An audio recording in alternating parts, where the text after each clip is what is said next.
siphinde sibingelele kwabayingcwele khokheli nebandla Shumayi. Sino uthe umkhokheli kumakhumba okufoka ayilinda. Siyacela ke mkhokheli ukuthi labo babonile makhona sifuna leli yaphuma ekade liselinda likaNkulunkulu. Sifuna izwi elishiwo uJehova wethu elinda ukuthi njengoba kuhlangene elindwa kuzokwenziwani.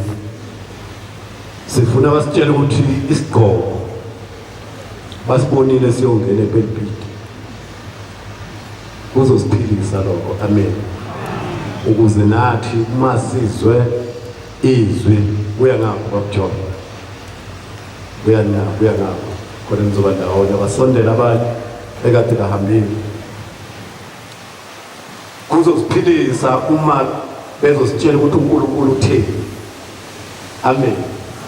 Sizolotshwa nathi ukuthi kade sikhona elinga uma sizwa ngaba kuya kuye bambone ngamehlo. Amen.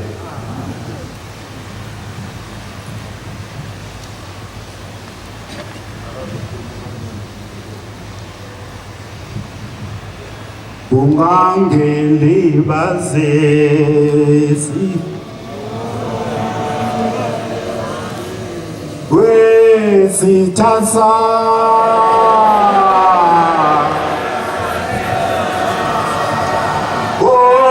na uJehova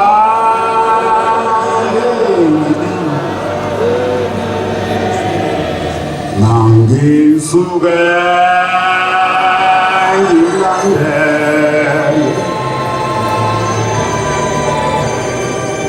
ungangelibazesi wena sithatha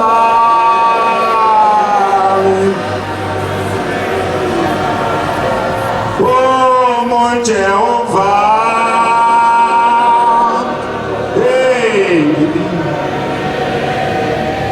namangisuke ngimlandele lishoma lingethwe enhlizweni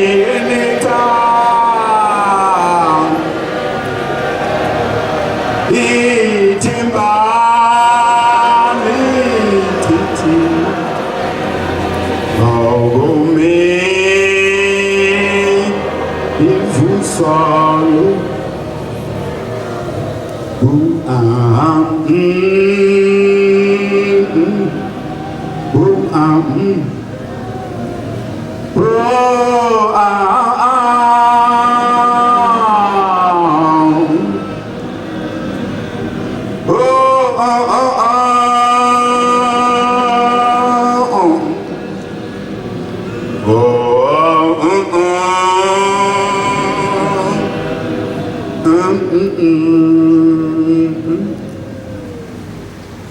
ngiphakama nokubabingelela abangcwele benkosi kusukela kubagcotshwa babashumayeli abakhokheli abahlambululi nehamende yonke kaThixo. Amen.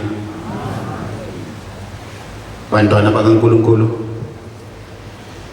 kunzima kakhulu ukuphakama phakathi kwabantu bakaNkulunkulu ngoba mase behlangene bonke bakhipha ushembe ephelele. Amen. Besimenyiweke endaweni yaseLinda Ntoba, indawo yakwaZulu lapho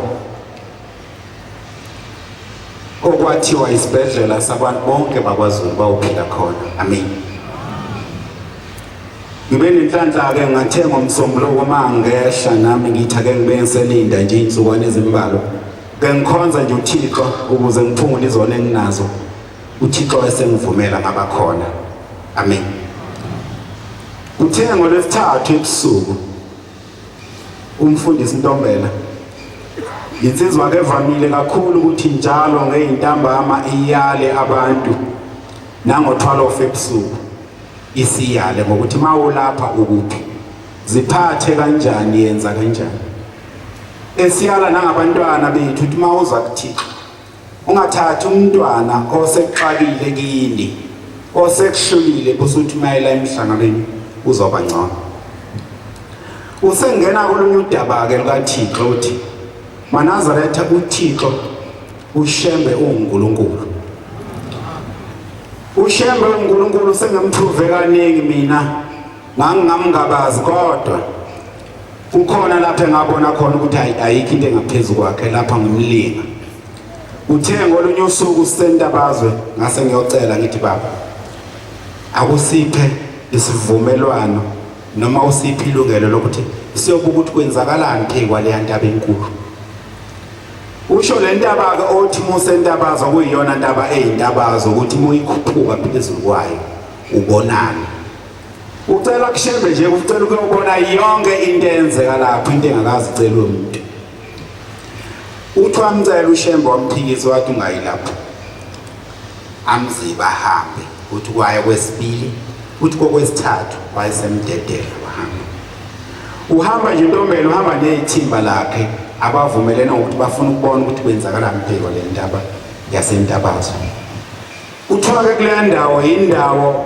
okudlula amabhanoyi odwa abantu abayi kule ndawo ngoba ngisho impahla ekhuphukele khona ayibuyi uthi sikhuphuka indaba sikhuphuke size sidundubale phezulu uthi abuhle bendawo lobiyana uthi lapho kufice uhlobo lwamatshe ayimbalabala amanye ngathi asagolide amanye amhlophe wachaza bonke ubuhle afica lapha uthi ngisho iblomu ngisho isihlahla sakhona asifani nalezi zihlahla esizibuka la uthi sihambe sahamba ibangana sasesithola indawo engathi umfula ongemkhulu kodwa muhle udle ngokujula washona phansi uthi bese sithanda ukudla lomfula sugudle sinyathela phekwa lamatshe amhlophe uthi ngaze ngasondela endaweni ongazathi ngizothi i-cave ngesilungu noma indawo engathi imgede ngesintu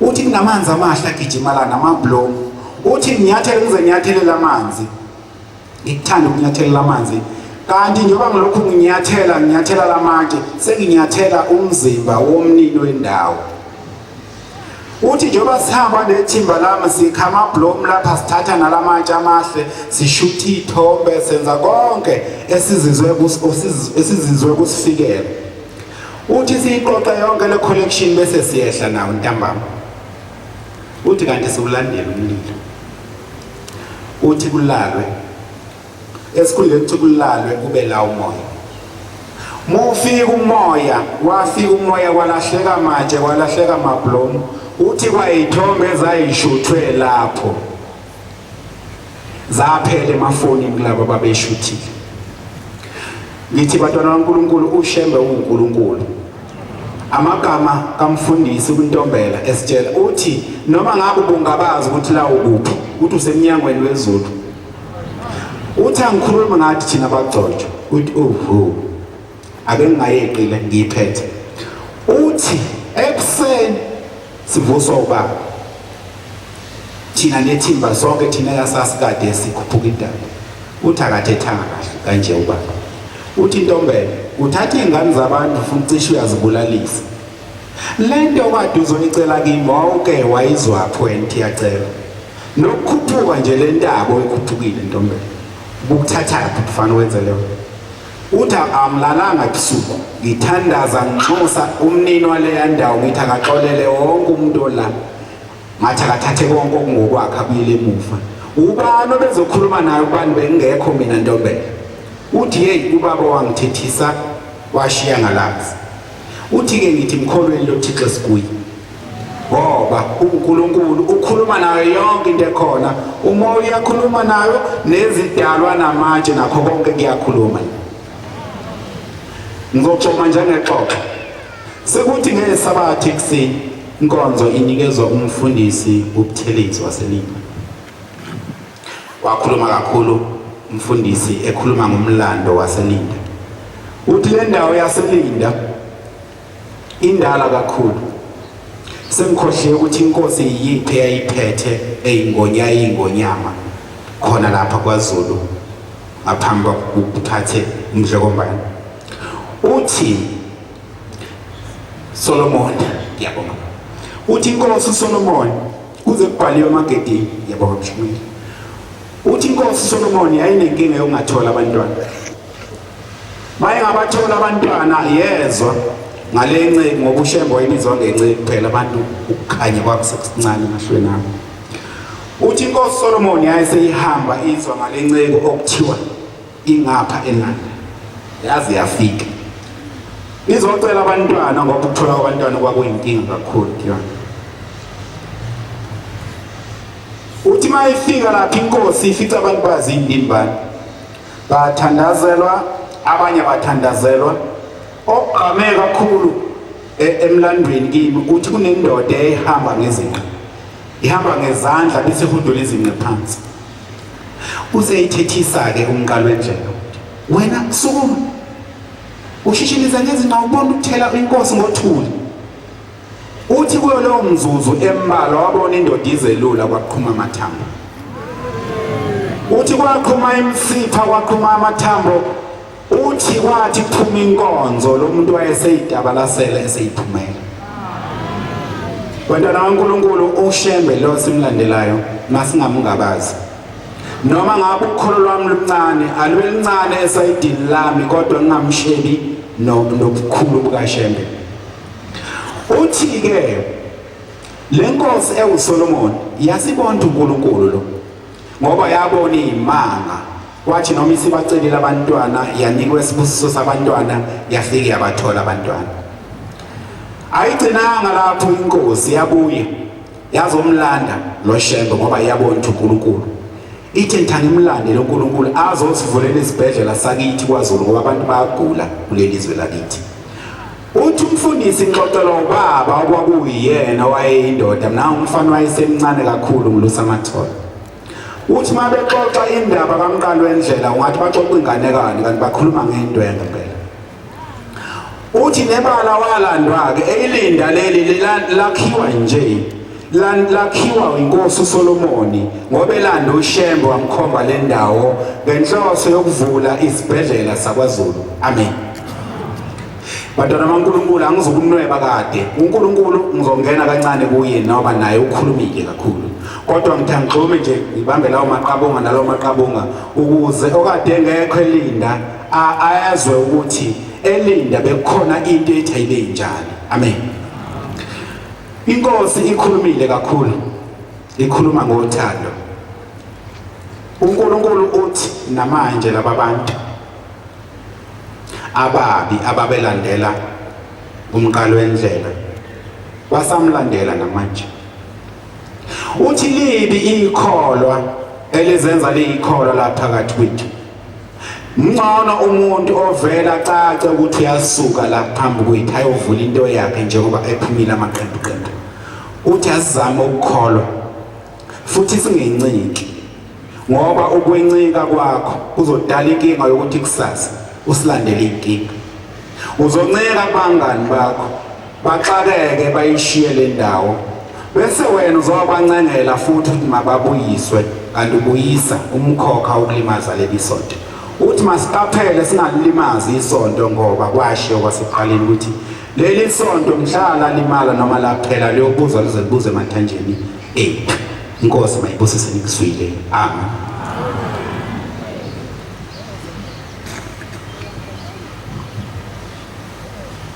Ngephakama nokuyibingelele ihamente kaNkulunkulu. Amen.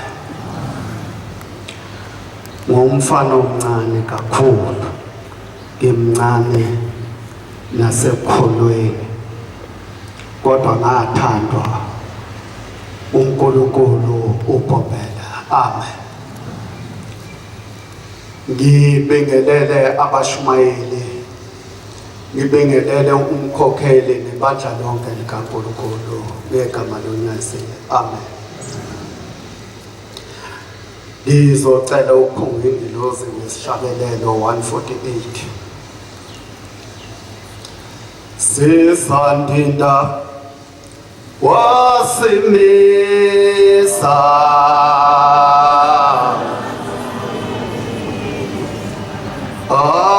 awuzabashiya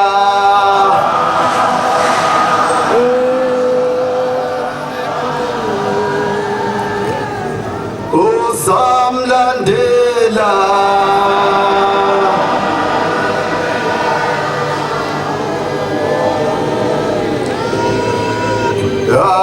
amakabongwe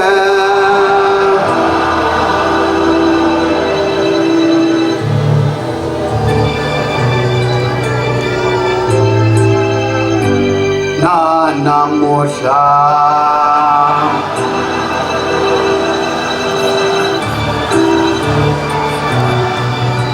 abagcinelwe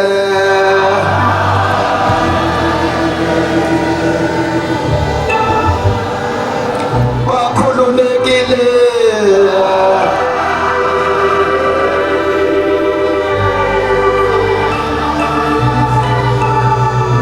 makabongwe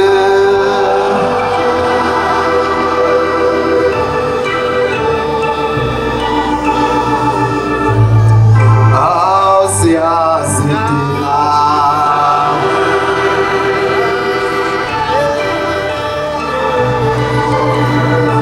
ukubodina babiziweyo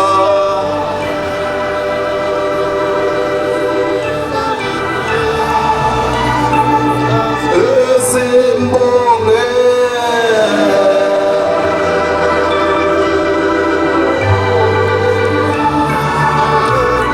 makabongwe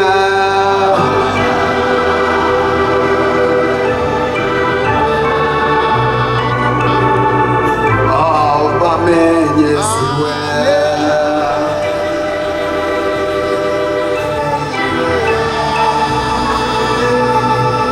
esebephumile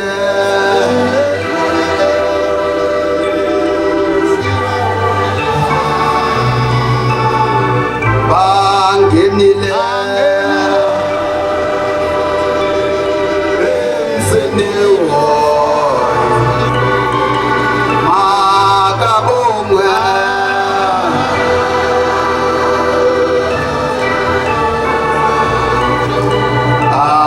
awusishawulelwe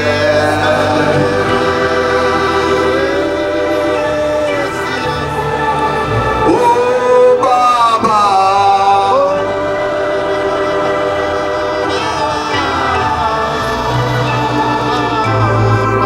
avulekile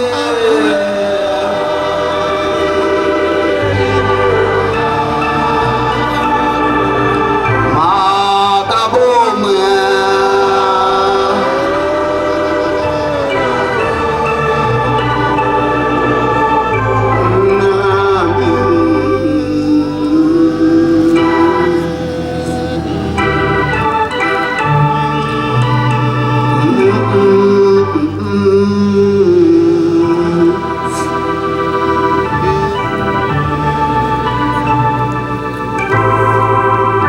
ngiyabonga bangcwele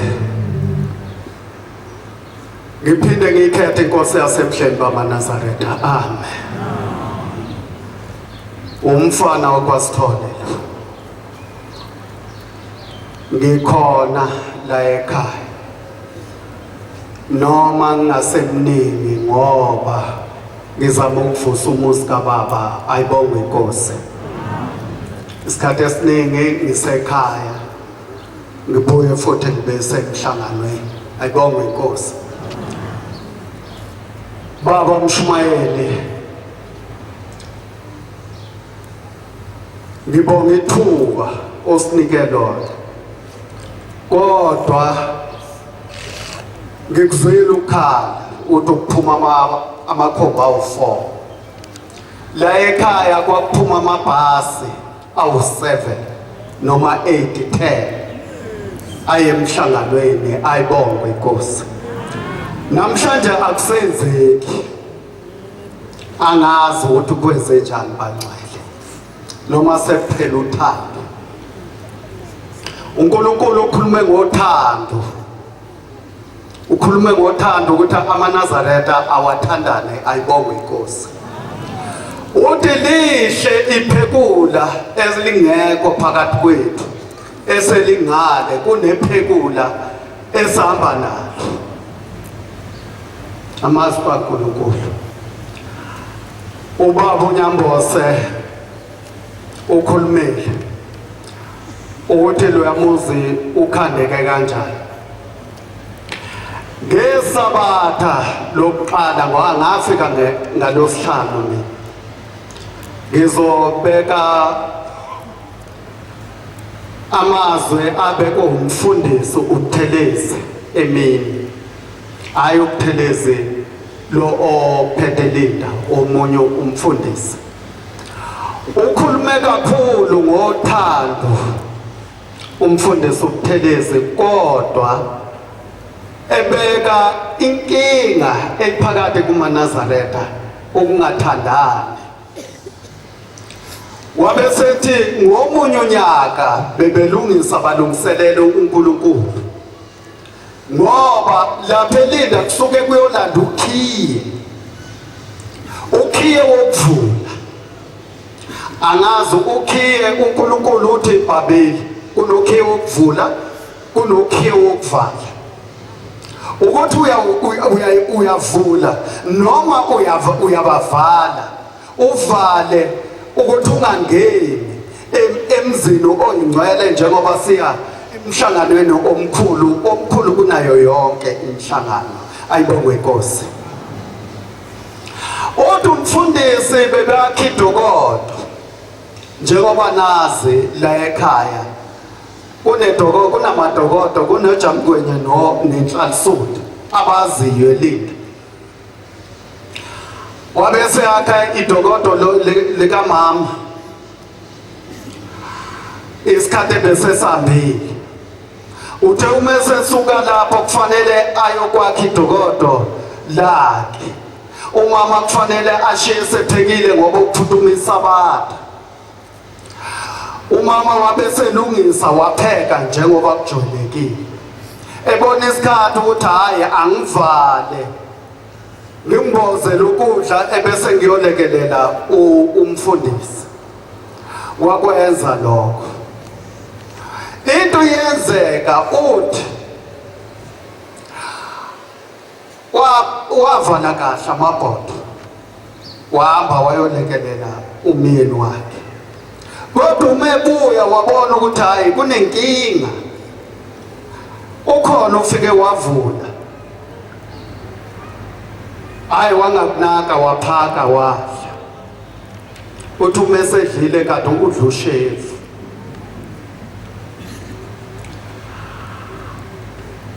Uthi wadla ushevu akazange asho lutho. Uthi hayi umhlangano waqhubeka, umhlangano wahlala emhlanganweni.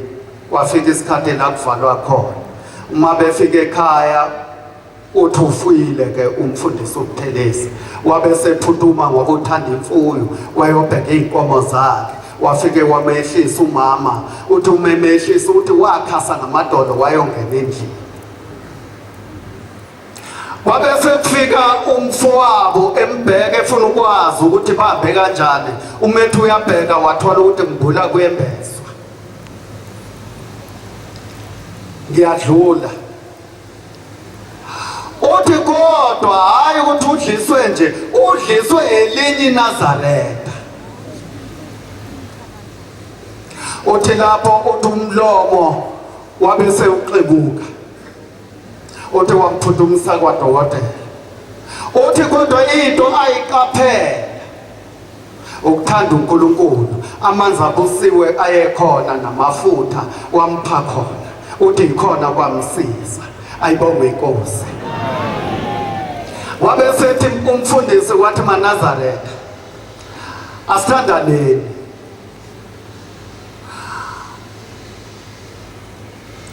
Uma unenkinga nelinye iNazaretha woqonda kilo, ufike ukhulume nalo nibuyisana, ngoba kulomhlangano esiya kuwo awangena amaqhubu ayingeni imithwalo ayibonge inkosi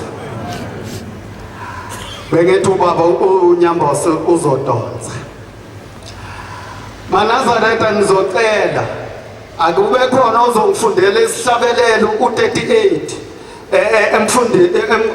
emthandazweni wesabatha 38 kuyogcina ku42 kube khona ozongifundela iBhayibheli uTitus 2 la ikhuluma khona ngobaba ababadala nomama ukuthi nje izingane ifundiswa kanjani ayibonge inkosi ngicela uzongifundela ayami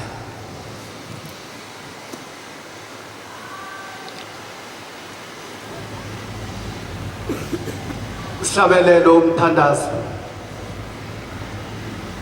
wesabatha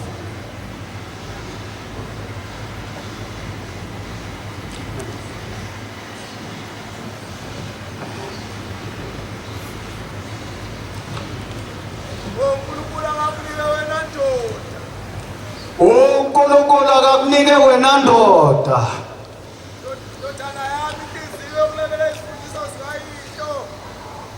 ndodana yami ukulalela isifundiso sikayihlo ukuthi ungamkhubekisi umakhelwane wakhe entweni yakhe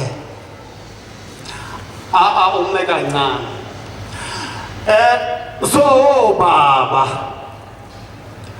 umbheka kanjani unkosikazi omunye umuntu ngoba awuqhubeke lokho kusho ukuthi ungaboyifisa intombi eseyiganile omunye umuntu yep ayibhekile uyibheka isona esileso ungayibheki nokuyibheka isono esibi leso lalela kahle ndodana yami wolalela kahle wena ndodana yami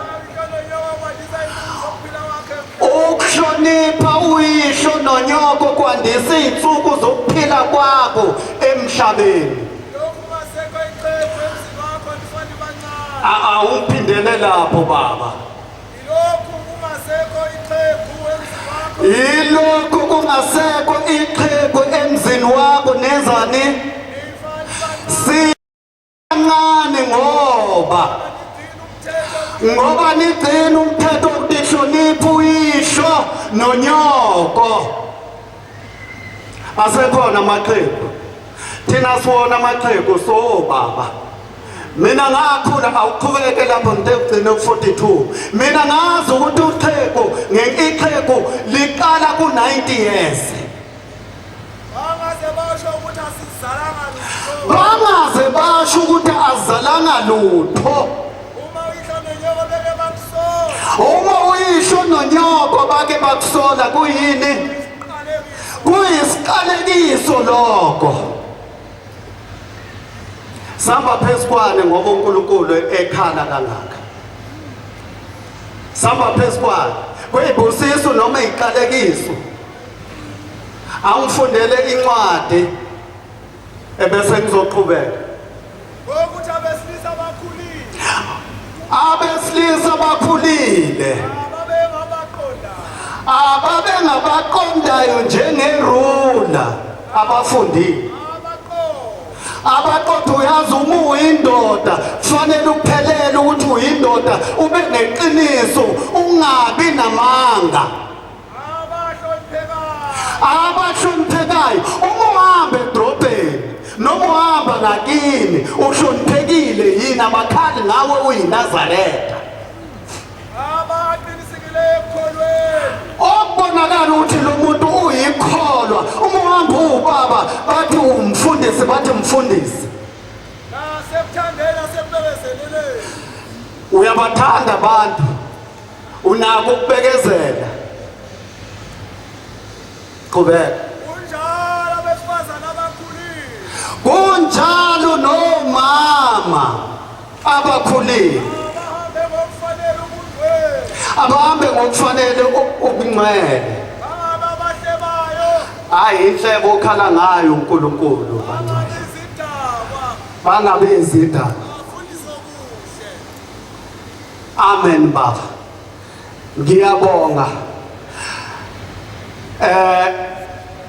Ngizobuyela ngezansi kodwa ngithi angidlulise njengoba lapha eLinda kuyisibhedlela esikhulu la sihambe siyolanda khona ukhiye. Singabi namanga maNazaretha. Ubaba ukhale nje angidlule la. Ubaba ukhale ngokuthi njengoba beseswazini baphi abangcwele ukhale ngabagcotshwa abafundisi ukuthi bebelapha abafundisi. Ayibonge inkosi ngoba la ekhaya ngoba leli bandla labafundisi abaningi ukuthi abangcwele bebelaphe kanti silandela kuphi uShembe. Ayibonge inkosi bangcwele asemthandeni uNkulunkulu kodwa ngicela ukudlula kule kancane nje ma ngicela ukudlula la kume khona ubaba ngabantu ukuthi uma namacala kukhona akuvalile uNkulunkulu ukuthi uma inkosazana seyisine yahlanganisa esipholi ayisakwazi ukubuyela iphinde uma seyihlukanisile ibuyele iyohlala esipholi. Ayibonge inkosi into ivaliwe le uNkulunkulu ngoba sinenkinga sesayenza ibhizinisi ngabantwana bethu. Ayibonge inkosi futhi ubaba akawathanda amacala kulaba bantu abathandana ngohlobo lodwa abathambile. La macala nowaqeda ngakini khulumela ubaba ngalaba abathambile. Angazi ukuthi uyindoda enjani izingane zethu esinengane ezinje nami nginazo zothatha obani njengoba wena uthambile uthatha icala ukuthi omunye umfana ukushayile noma nixabene nodwa ulithatha ulise kubaba uthathethe kanjani ujike futhi ukuthi makame nawe. Asiphumeni bangcwele asofundisa kahle asibeni ngamadoda ukuze uma sihambe emhlabeni shiya amadoda shiya ngoba amakhosazana ibona abakhokheli bakusasa ibona bayozala abagcotshwa namakhosi. Ayibonge inkosi inkosi ibuseni ukudlwile. Amen.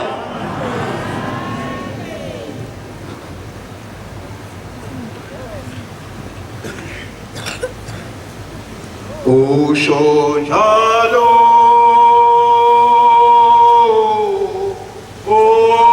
Jesu Kristu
Ngiyabingelela amaNazaretha lo okhulumayo umfana kaMadlala endaweni yaseThekwini lapho khona kuthiwa isemolweni.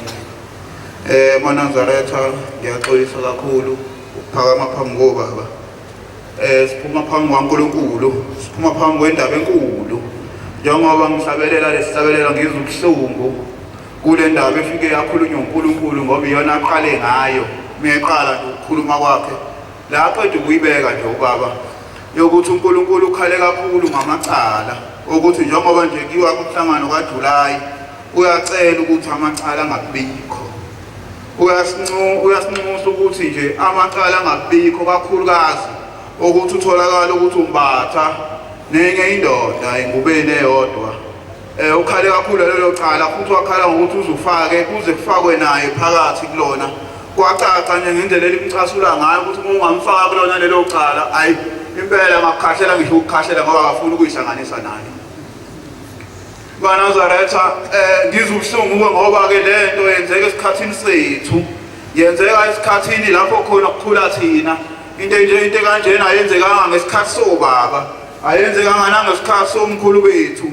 Ingakho ngisabelela lesisabelelo sithi nje mangithwasa enkosi nami ngibe musha emoyeni ngoba sithi lapha yana evesini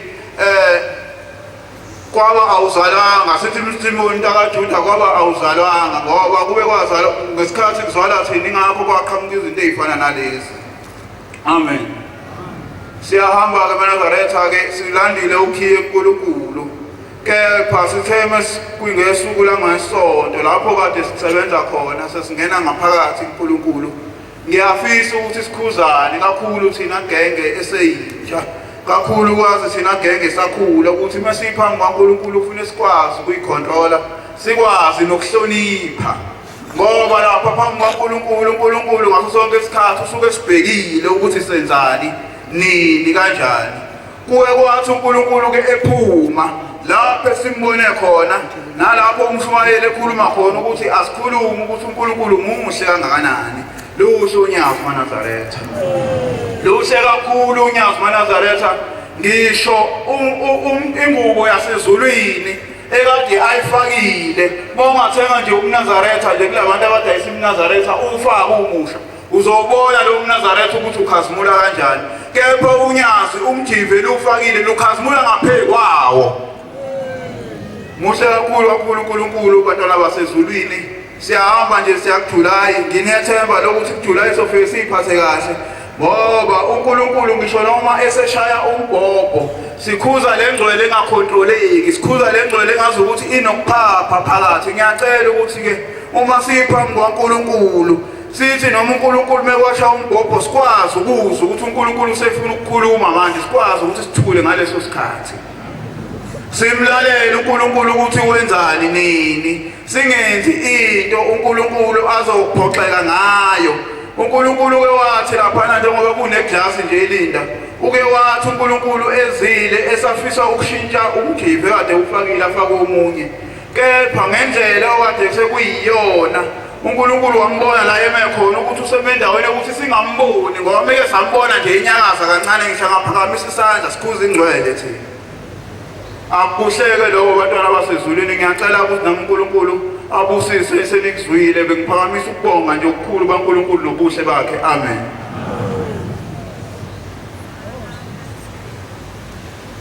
Loma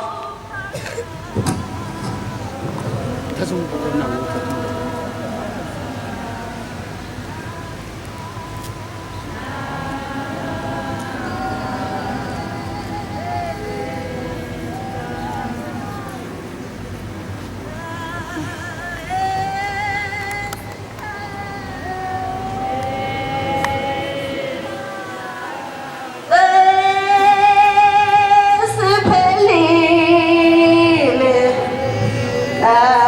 asiya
Inkosi esikhulumeni sesizulu. Ngami uNazaretha bengomunye obehambile ukuyelila.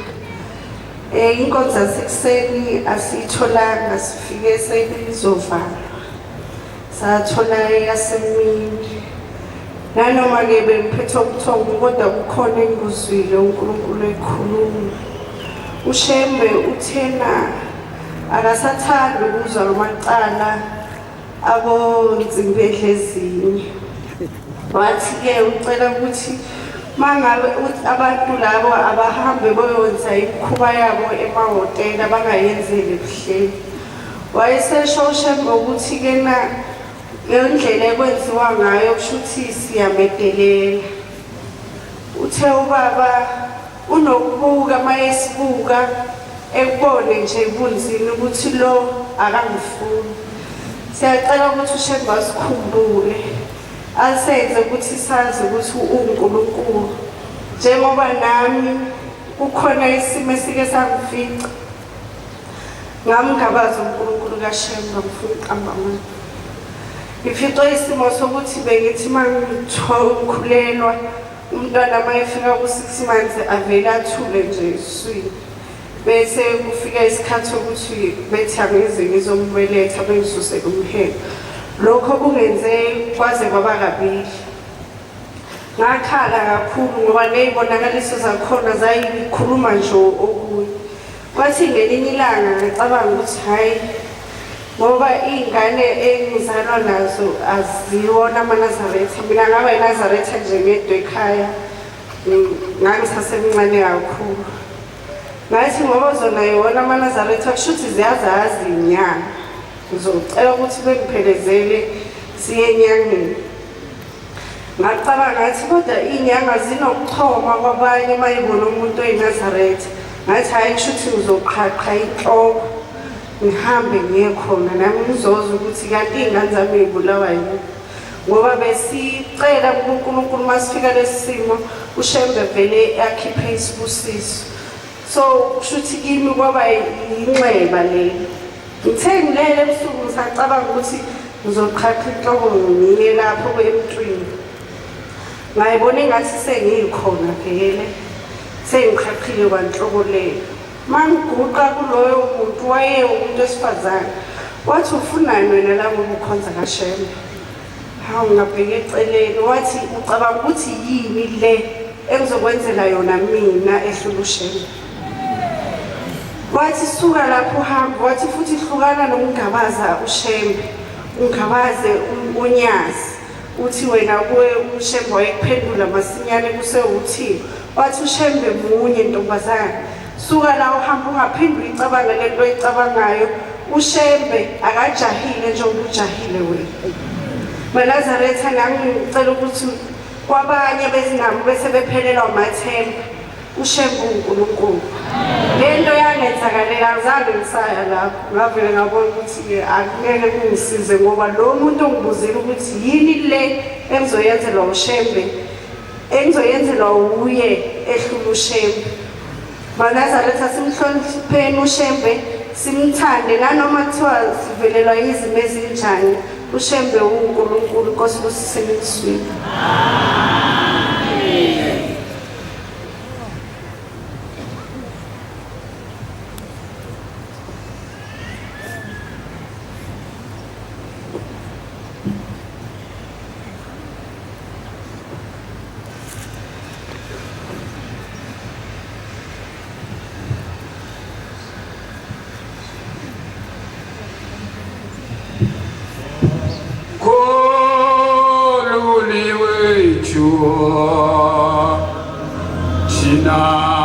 Chinanzalo katingana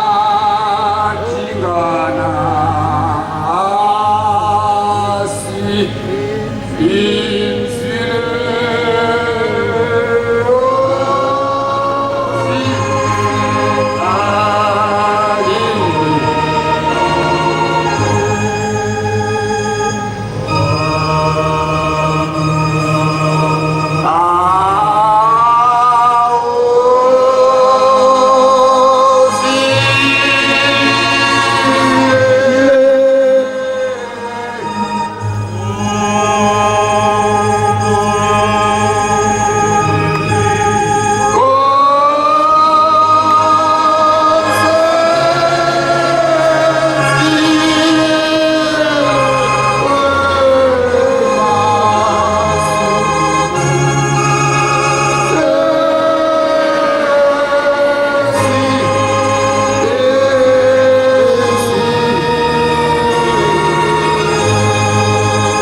kwami akubeke uhlobo abangcwele. Manazaretha okwami kuzoba kodwa nje ngoba nesikhathi sesiyavuma ushembe uNkulunkulu noma kunzima empilweni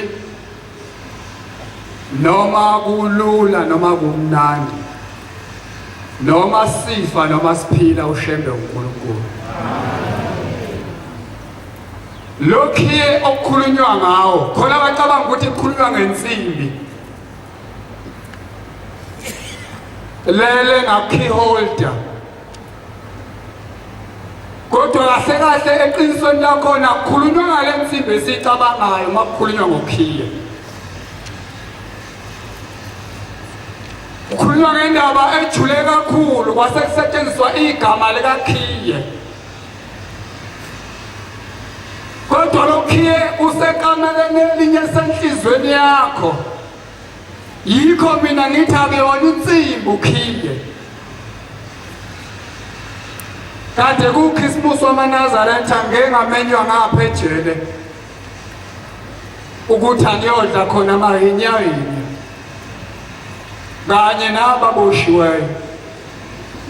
Sathi masifika lapha sajabula kakhulu iboshwa befuna nokukhala abanye. Ngase ngiyajula ngalabo abantu ababoshiweyo khonke yafika kodwa kimi maNazaretha sengihlala phansi ukuthi uyazi bangcono laba bantu abasejele abafaka ingubo ezi-orange ngoba bayabonakala ukuthi baboshiwe. Kanye maNazaretha abantu abangaphandle emhlabeni kodwa baboshiwe. Khona abantu abahamba estradini uthi uyaphila kanti usejele ukuthi lamaqedama. Khona ababoshwe inzondo maNazaretha ingcwele. Ana inhliziyo yomusa. uNkulunkulu lokho ehlala umthasithandana akuvumi. Mangibuka umuntu eceleni khonto ephenduka eyisondo. Ethi kodwa umuntu ombika kangaka wakholwa kanjani. Khona abantu ababoshiwe baboshwe umona. Khona umuntu ongakwazi ukubongela omunye umuntu. Kodwa ngikhuluma ngendaba ukuthi insimbi le ekuthiwa ukhiya leyona le besoyicelelina. Akuyona le futhi esinikela ama-20 rand lapha ethempelini. Kodwa khuluma ngendaba enkulu enzima ukuthi konje mawusugula esibhedlela bese kufunda incwadi yakho ukuthi uyagula. Wena usemzimeni. Ngeke nima sekufanele uhambe ungahambi kuthiwa ufuna ucela intethelo kumuntu oKwaZulu Natal. Owacabana naye ngo-2011 eningabuyisani naye.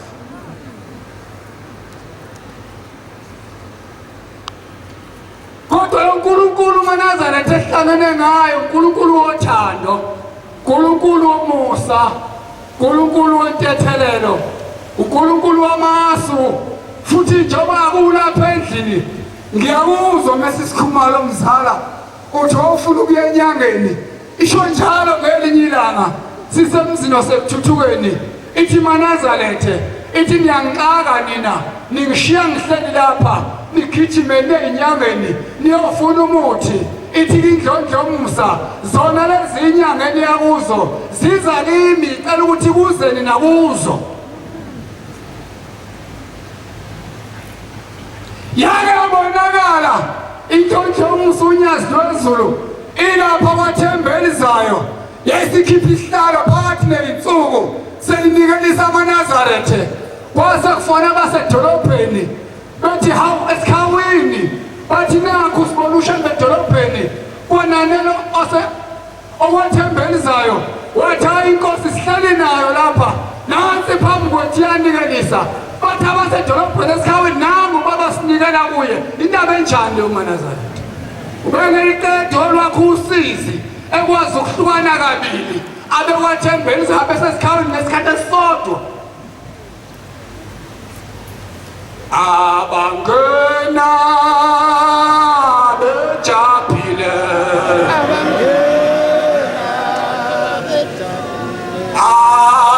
abaphuma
wase kuthiwa ngifake itracker angayifaki itracker uthi ngathi itracker lemoto yonyazi lwezulu Manazaretha nenzani inkodola ushambe uNkulunkulu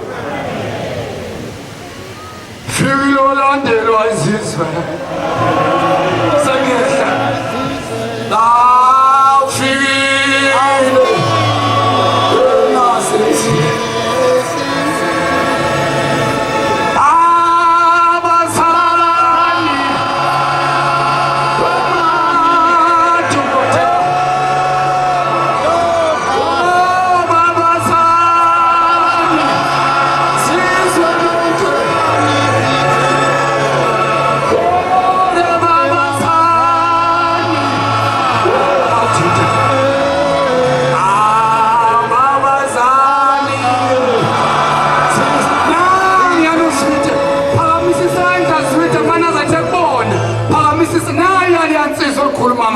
Bathi sibiya useshona idatha esikhaleni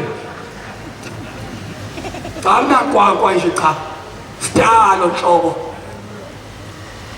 ngiyaphinda futhi baphamsisa noma waguqa mbijana thethe uyavuma shembu uNkulunkulu ngeke usheke bahlule lento ekuphethe ngeke usheke bahlule usizi nokuthi awunampuphu yini yona leyo ushebe fusa abantu ezibhedlela abazimbambe empedeni angahlula ukunikeza wena amandla okuyakuthulayi inkinga ukuthi ubheke izolo zabantu nangu uswithe thina itheka imoto khona abantu ke mawuthenga imoto athi mezokubongela bheka isici semoto ayithengile yiyeke lento uthi umkhombisa imoto ayithengile athi awamasondayo angcono kuba wasedani bazoshaguke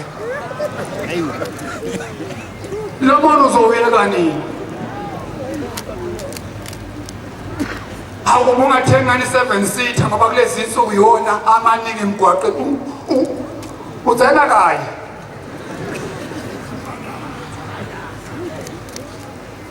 uthi ngase ngiyipaka le moti awungiyabonga sithi uthi ukhona uthi ngase ngiyipaka babefika bezombongela uthi mabeqeda ukumbongela bethi hayi wofaka itracker phela kusegoli lapha bazoyeba le moto athi kuseka yonyazi lwezulu sikhona uNkulunkulu onjalo esithembela kuye esiyothembela kuye nani sesifa uyabona nje mina ngingena nemoto yathi phenduka ngathi awu sesiyombabaza kwelisayo ngeke phela ngibaba ushembe emhlabeni ngifike ngale ngambabazi ngabe kuyadlala angilokho kanje ngibhemba ngiba namtatazela uthi babefika besho njalo uthi hey yahamba imoto athi ngasazele ngathi ngiyapha imoto ayisekho sebeyichothile uthi ngathi hawu sebeyithathile sengizothini laba bantu bebetha ngifaka itracker ngithi tracker inkosi uthi ngase ngene endlini sengifaka umNazaretha sengithandaza ngathi inkosi sengizohlekwa ke manje ngithe tracker manje uvumelene imoto yakithi ha uthi ngathi ngiqeda umthandaze emva kwesikhashana esincanyana kwafona amaphoyisa ethi sesibambe imoto yakho uzothatha imoto yakho akaboshe sekhulwa isono uManazaretha sekhulwa isono kuphela khona nje bamkhuluma nje otha imnyama bakithi yini kwinhliziyo yini ngikhuluma ubheke into ngoba indaba yini yethu ushaka uNkulunkulu Manazaretha awu lukhulu lolusuku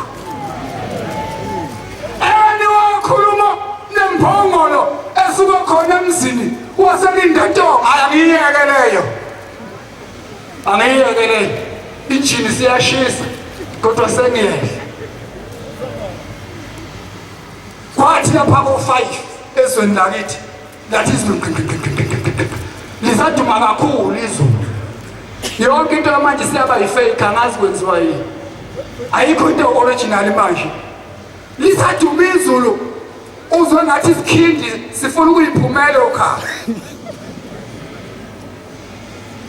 uthi mamkhize lathi ngabo 5 uqoqela mina uthi he ndodana lathi ngabo 5 uthi ngamgona ingane incane inezinyangane ezimbalwa uthi nginenye intombazane endlini uthi yayidlala emseleni ngihlele eduze kombhede uthi kanti lisho kanje selifikile uthi lafika kwamnyama indlu uthi ngayibona impokothe ingena ngomnyango uthi yangena shaya uhlangothi lwabhuqa lwabona lonke uswane angiluphethe lubomvu lwahlala emseleni uthi lena ingane ngiyazi yashona phi uthi kwaphela kanjalo ma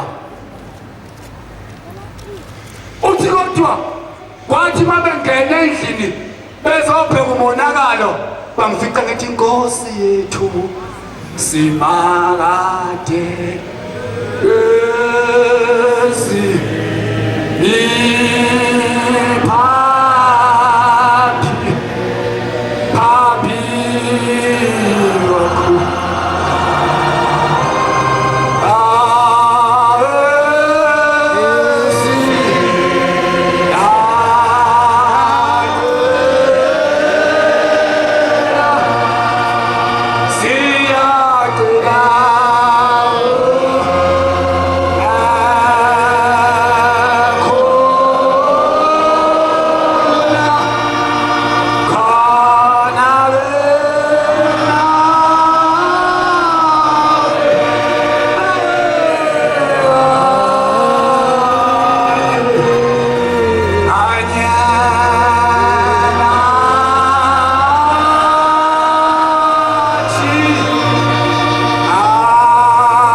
sathandazelwa kwazana izaba ukhishwa izulu emzimbeni nokwengane omncane kwatatanyiswa kwaqhathwa kwayeyonke lento uthi sahlala ngoshembe sasinda kwathi ngolunye usuku sisemzini waseDuma besabe phambi kwenkosi uThimo lwamakhosazana uthi wangangihlele eduze kaMamezala wami ingane kanti izulu lakhe langaphakathi langaphela sayibona ingane ikweqa ingane iqonda ingane ibhonqa yenza lokho uthi ngathinta uMamezala ngathi gogo nansi ingane iphela umfundisi uphakathi nenkonzo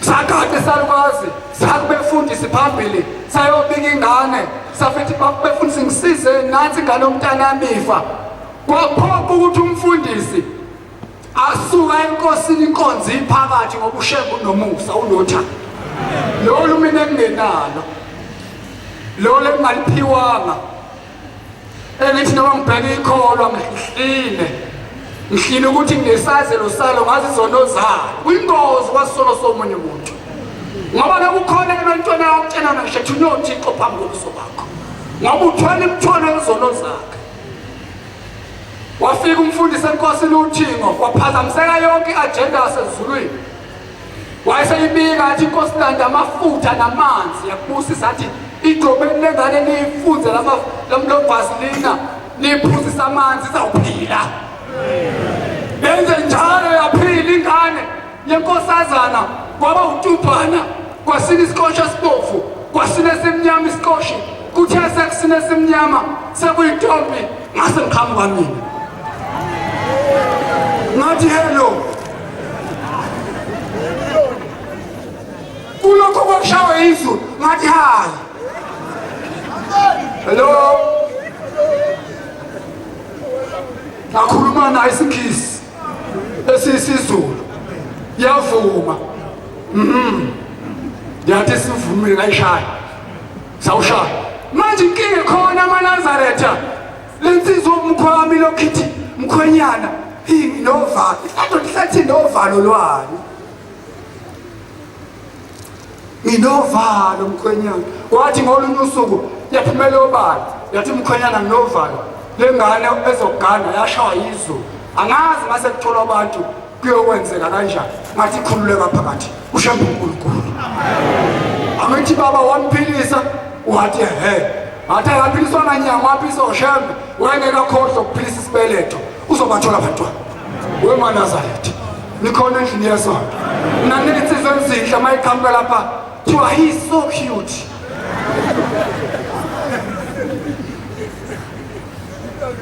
ngayiphiwa yonyazi lweso kunona komzima bezulu shembe akabhekanga lutho lokhethena nje benza isiqinisekiso sokuthi ngoba ngiyi-Coca-Cola funa ngithole iFanta orange ngoba kuyinkozi ukuthi uyikhokhi uhambe uyothatha i-Ampru dala i-COVID ey'nganeni funa kuthiwa amanatha aley'ngane ezimbi kanti yiphutha labazali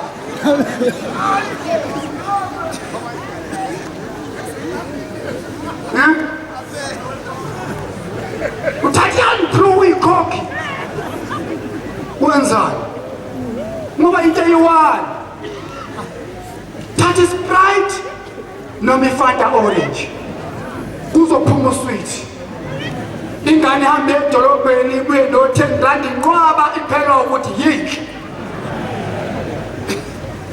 mayikhala etekisini bonke bafuna ukuyidlalisa yinhle wafika umakoti ngoDisemba ngoJanuwari kwezikhohle wayishilo phela umshumayeli wathi yini inkinga sinoNkulunkulu ophila kanjalo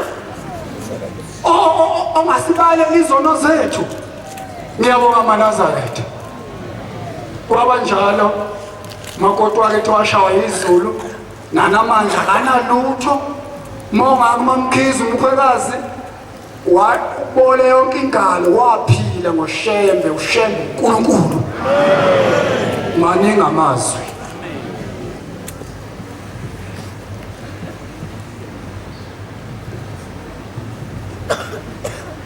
Siyabonga bangcwele kusukela ekhulumile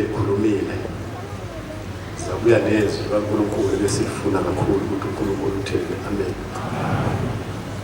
Sicela uNkulunkulu asibusisele wena inkonzo manje ngengoma zohlatshelelwa kuMthulezi kodwa kakagana uqondi ushumayela umzila asibusisele inkonzo siya wafanele ukuthisha noma umsebenzi wakho wafanele ukuhlaziya ngithi mina isinkwa esimhlophe asidleke manje na uthi Coca-Cola ne-Iron Brew akuhlangana mina ngidaleke ngokuthi isinkwa esimhlophe asidleke kosusa wangcwele ngitshela udokotela emseleni ngathi i-last born ngizoyenza ngina 95 years kosibusisa ukuqa kwebandla angithandi nashukela ingoma 126 sibheke ebuhleli mina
Amen. Sibheke Nkosini. Baba, uNkulunkulu omkhulu ngangentaba, siyabonga nguye unguye ukuba khona kwethu Nkosi phambi kwakho. Silapha Nkosi endlini yakho, sizizele thina uqobo lwethu Nkosi kuwe. Sihamba Nkosi nabazali bethu, sihamba Nkosi yamakhosi nabantwana bethu, sizobabaza udumo lwakho phungelihle, sizobabaza ubukhulu bakho, sizobabaza ubungcwele bakho. Sicela Nkosi yamakhosi ukuba khona kwethu Nkosi lapha phambi kwakho kube liphunga elihle kuwe. Amen.